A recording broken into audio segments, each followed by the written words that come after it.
Davos ప్రపంచ రాజకీయాలు ఆర్థిక నిర్ణయాలు నిశ్శబ్దంగా రూపుదిద్దుకునే గడ్డ. అటువంటి దావోస్ వేదికపై అమెరికా అధ్యక్షుడు డొనాల్డ్ ట్రంప్ అడుగు పెడుతున్నారు. ఇది సాధారణ పర్యటన కాదు. ప్రపంచ దేశాలన్నీ ఊపిరి బిగబట్టుకుని ఎదురు చూస్తున్న క్షణం ఇది. ఇంతకు దావోస్ లో ట్రంప్ ఎలాంటి ప్రకటన చేయబోతున్నారు?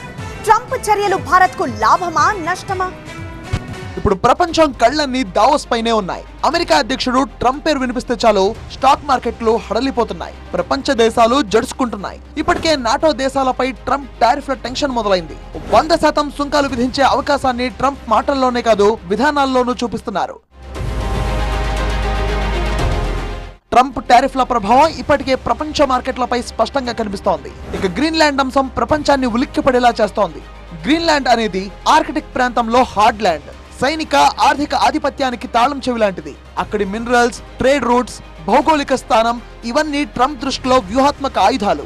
దావోస్ వేదికగా గ్రీన్లాండ్ అంశంపై ట్రంప్ ఏం చెబుతున్నారు అనే దానిపైన ప్రపంచ దేశాల్లో ఉత్కంఠ పెరిగింది. ట్రంప్ గ్రీన్లాండ్ టారిఫ్ల చుట్టూ ప్రపంచాన్ని ఉలిక్కిపడేలా చేస్తున్న ఈ సమయంలో భారత్ పరిస్థితి మిగతా దేశాల కంటే భిన్నంగా ఉంది. యూరోప్, చైనా భయపడుతున్న చోట భారత్ వ్యూహాత్మకంగా అడుగులు వేస్తోంది. ట్రంప్ టారిఫ్లు యూరోప్ పై పడుతున్న కొద్దీ గ్లోబల్ సప్లై చైన్ లో పడ్డ వేకెన్సీ భారత్ తో భర్తీ చేసే అవకాశం ఉంది.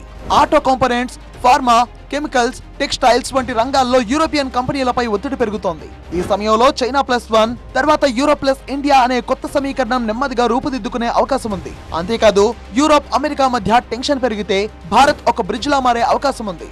ఒకవైపు అమెరికాతో వ్యూహాత్మక భాగస్వామ్యం, మరోవైపు యూరోప్ తో ట్రేడ్ రిలేషన్షిప్స్, ఈ రెండింటి మధ్య సమతుల్యం సాధించగలిగితే భారత్ గ్లోబల్ టేబుల్స్ పై మరింత ప్రాధాన్యత దక్కే అవకాశం ఉంది.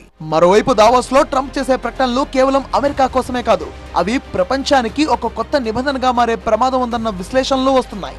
అమెరికా ఫస్ట్ అనే నినాదం ఈసారి మాటల్లో కాదు గ్లోబల్ ట్రేడ్ రూల్స్ లో కనిపించే అవకాశం ఉంది. నాటో దేశాలపై ఆర్థిక ఒత్తిడి పెంచి చైనాతో పాటు యూరోప్ ను కూడా ట్రేడ్ వార్ లోకి లాగి ప్రపంచ వాణిజ్యాన్ని తన గుప్పిట్లో తెచ్చుకోవడమే ట్రంప్ లక్ష్యంగా కనిపిస్తోంది.